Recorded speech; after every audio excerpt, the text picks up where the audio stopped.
Your timer start now.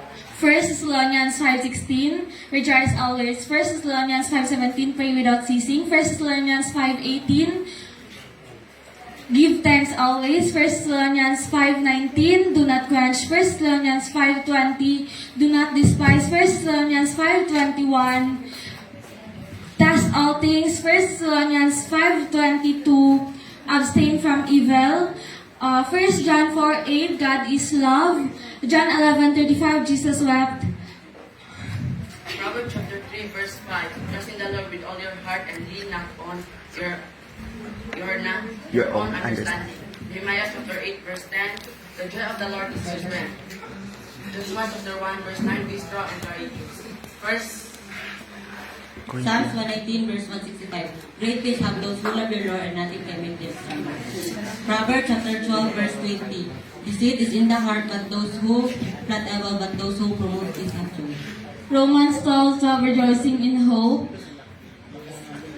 Ephesians 6:1, children, obey your parents in the Lord, for this is right. Psalms 31:24.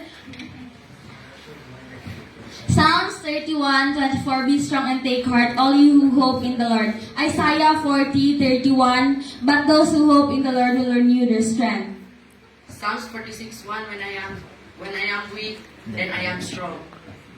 Romans 15:13, may the God of hope fill you with all joy and peace as you trust in Him. 1 Thessalonians 5:11, encourage one another and build each other up. 1 Timothy 4:4. Everything God created is good. John 10:9, I am the door. Ephesians 6:1. Children, obey your parents in the Lord, for this is right. John 3:16, for God so loved the world that He gave His only begotten Son, that whosoever believes in Him should not perish but have everlasting life. John 4:8. God is love. Ikaw ba na yun?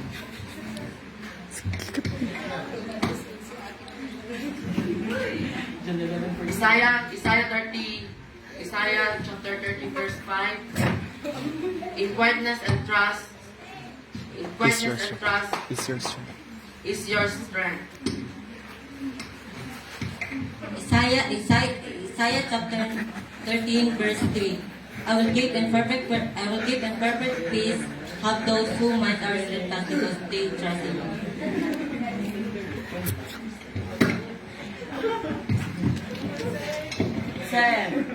Okay na to. First John 4:8.